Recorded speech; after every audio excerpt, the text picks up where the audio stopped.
ನೋಡಮ್ಮ, ನೀನು ಈಗ ಎದ್ದು ಈ ಕದಳಿ ವೃಕ್ಷನ ಪ್ರದಕ್ಷಿಣೆ ಮಾಡಿ ನಮಸ್ಕಾರ ಮಾಡ್ಕೊಮ್ಮ.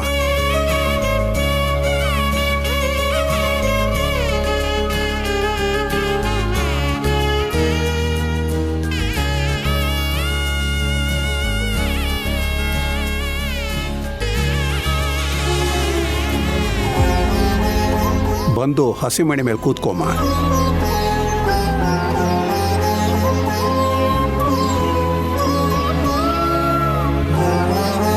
ನೋಡಿ, ಈಗ ನವದಂಪತಿಗೆ ಆರತಿ ಎತ್ತಿ.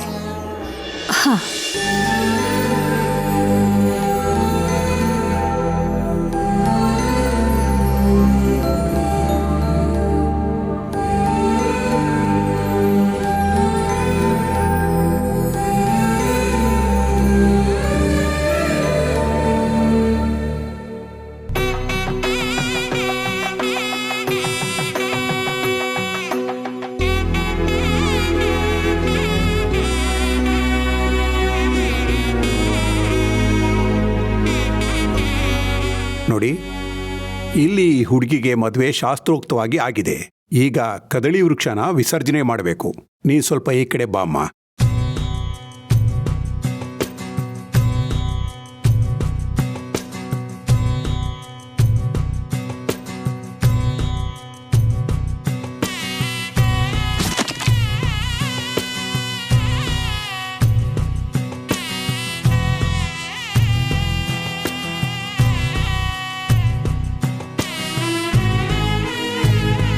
ನಿನ್ನ ಕೊರಳಲ್ಲಿರೋ ಅರಿಶಿನ ದಾರನ ಅದಕ್ಕೆ ಮುಟ್ಸಿ ಕಣ್ಗೊತ್ಕೊಂಡು ಈ ಗಂಗೆಯಲ್ಲಿ ಹಾಕ್ಬಿಡಮ್ಮ.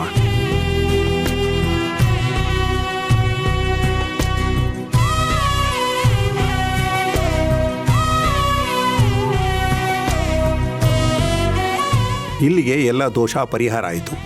ಇನ್ನೇನಿದ್ರು ನಿಮ್ಮ ಮದುವೆ ಕಾರ್ಯದ ಸಿದ್ಧತೆಗಳನ್ನ ಮುಂದುವರಿಸ್ಬೋದು. ಶೀಘ್ರಮೇವ ಪುನರಪಿ ಕಲ್ಯಾಣಂ ಪ್ರಾಪ್ತಿರಸ್ತು, ಇಷ್ಟಾರ್ಥ ಸಿದ್ಧಿರಸ್ತು. ಎಲ್ಲ ಒಳ್ಳೇದಾಗ್ಲಿ.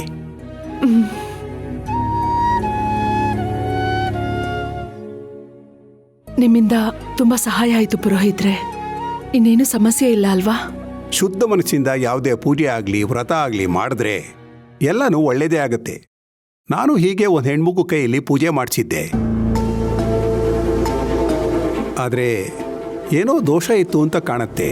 ಅಪಶಕ್ನ ಆಗೋಯ್ತು, ಸರಿಯಾಗಲಿಲ್ಲ. ಆ ಅರಿಶಿನ ದಾರ ಕಟ್ಕೊಂಡಿದ್ಲಲ್ಲ, ಅದನ್ನು ತೆಗೆದು ಹಾಕಿದ ಆ ಕಳಶದ ನೀರು ಕಪ್ಪಾಗೋಗಿತ್ತು. ಆವಾಗಲೇ ಅನ್ಕೊಂಡೆ ಏನೋ ಎಲ್ಲೋ ಎಡವಟ್ಟಾಗಿದೆ ಅಂತ.